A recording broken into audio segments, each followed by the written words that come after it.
446 میں آ کر شیعوں کی حکومت کو ختم کیا تغرل بیگ سلجوکی نے۔ سلجوک مسلمان ہوئے تھے محمود غزنوی کے دور میں، سلجوک ان کے بڑے کا نام تھا۔ تو ایک دفعہ محمود غزنوی نے سلجوک سے پوچھا اگر مجھے تیری مدد کی ضرورت ہو تو کتنے آدمی پیش کر سکتے ہو؟ تو اس نے ایک تیر دیا، کہا یہ ایک تیر ہے میرا، کسی کو یہ تیر بھیج کر میرے علاقے میں بھیج دو تو چند گھنٹوں میں 1,00,000 تلواریں تیرا پہرا دینے کے لیے تیار ہوں، میرے پاس اتنی طاقت ہے۔ تو یہ سلجوک کی نسل میں تھا تغرل بیگ۔ اللہ تعالیٰ نے جب عرب زوال کا شکار ہو گئے اور ضعف کا شکار ہو گئے، جیسے بڑھاپے کا کوئی علاج نہیں، جب قوموں پہ زوال آتا ہے تو اس کا بھی کوئی علاج نہیں، پھر اور قوم کو جگہ ملتی ہے۔ جیسے بڑھاپا ایک فرد پہ آتا ہے، ایسے بڑھاپا قوم پہ آتا ہے۔ قوم کا بڑھاپا جوانی میں نہیں لوٹ سکتا، جیسے فرد کا بڑھاپا جوانی کی طرف نہیں لوٹ سکتا، قوم کا بڑھاپا جوانی کی طرف نہیں لوٹ سکتا، کوئی علاج نہیں، نئی نسل کا آنا ہی علاج ہے۔ تو عرب دھل چکے تھے، 600 سال بہت ہوتے ہیں حکومت کو، اپنی صفات گم کر چکے تھے، اب نئے خون کی ضرورت تھی۔ تغرل بیگ پہلا شخص تھا جس نے آ کر اہل سنت والجماعت کو استحکام بخشا، شیعوں کی حکومت کو ختم کیا، بغداد سے، شام سے، ان سارے علاقوں سے۔ صلاح الدین ایوبی نے اسماعیلی شیعہ کی حکومت کو ختم کیا، مصر۔ العاضد ان کا آخری خلیفہ تھا۔ صلاح الدین ایوبی نور الدین زنگی رحمۃ اللہ علیہ کا پروردہ تھا، اس کا دوست تھا، اس کے دوست بھی تھا، بچہ بھی تھا اس کے سامنے، زیادہ لکھنے پڑھنے کا شوق تھا۔ پھر اللہ تعالیٰ نے اس سے کام لیا اور اس کو مصر کا گورنر بنا کے بھیجا، مصر کی مدد کے لیے بھیجا۔ تو وہاں اس نے صلاح الدین ایوبی نے وہاں ختم کیا، تغرل بیگ نے یہاں ختم کیا۔ تو پھر سلجوک جو تھے نا یہ اقتدار میں آئے، ادھر ختم ہو گئی سلطنت بنو عباس کی، مصر ایک چھوٹی سی ترکوں کی سلطنت۔ تو اللہ تعالیٰ پھر مرکزیت کے لیے ایک نظام چلایا، دو لشکر آپس میں لڑ رہے ہیں ایک میدان میں، ایک جنگلی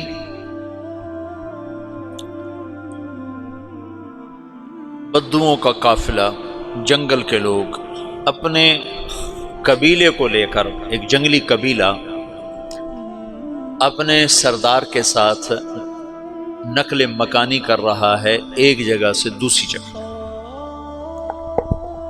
اللہ کا نظام کہ یہ لوگ چلتے چلتے چلتے اس وادی میں پہنچ گئے جہاں جنگ ہو رہی ہے، دو لشکر آپس میں لڑ رہے ہیں۔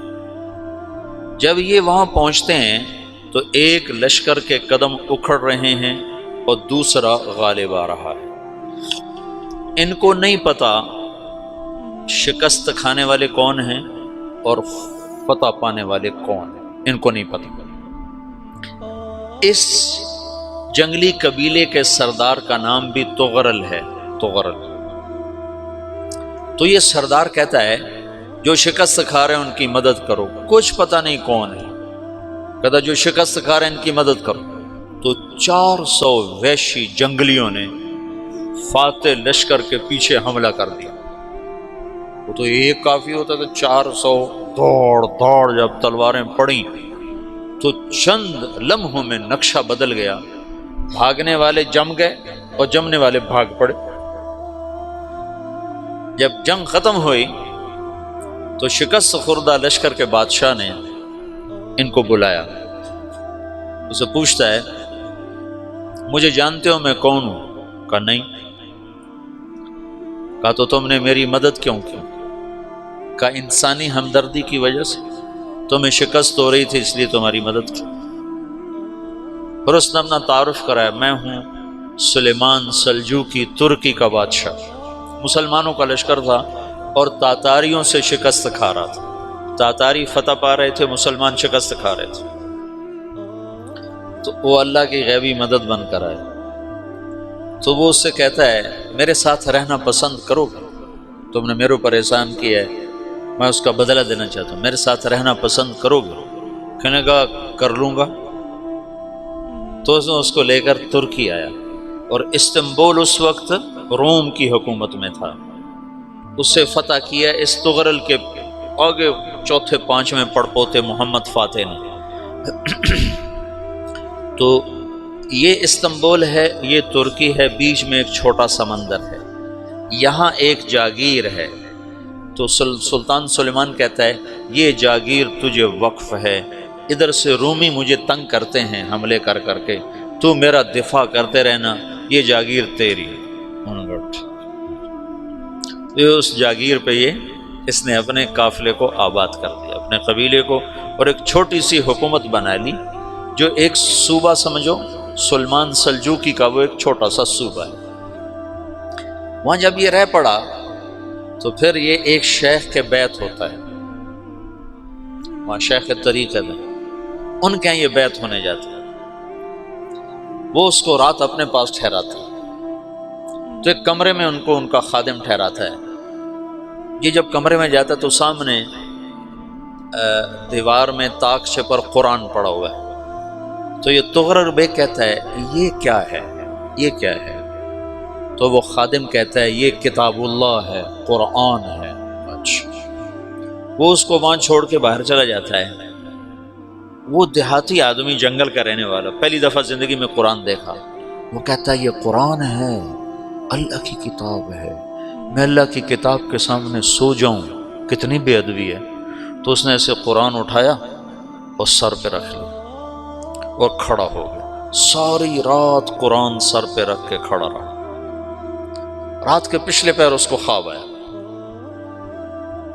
کھڑے کھڑے اس نے دیکھا کہ اس کی پشت سے ایک چاند نکلا اور شیخ کی بیٹی کے سینے میں جا کے اتر گیا۔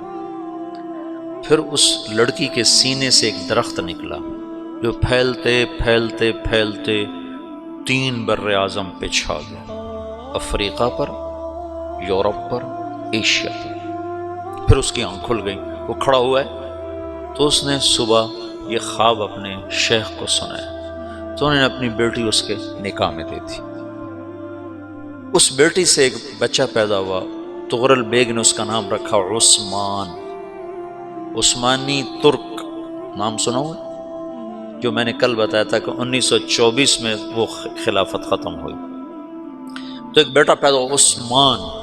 عثمان نے پھر ایک نئی اسلامی حکومت کی بنیاد رکھی جو 1924 تک چلتی رہی، کوئی 800 سال یہ حکومت چلی۔ تو حکومت کا شیرازہ بکھرا لیکن پھر جڑ جاتا تھا، پر وہ قرن اول والا جوڑ کبھی نہ پیدا ہوا، ٹکڑے بن گئے۔ ان ٹکڑوں میں اللہ لوگ پیدا کرتا رہا جو دعوت دیتے رہے، دعوت زندہ رہی۔ جو تربیت کا نظام تصوف کے ساتھ تھا اب وہ تبلیغ کے ساتھ،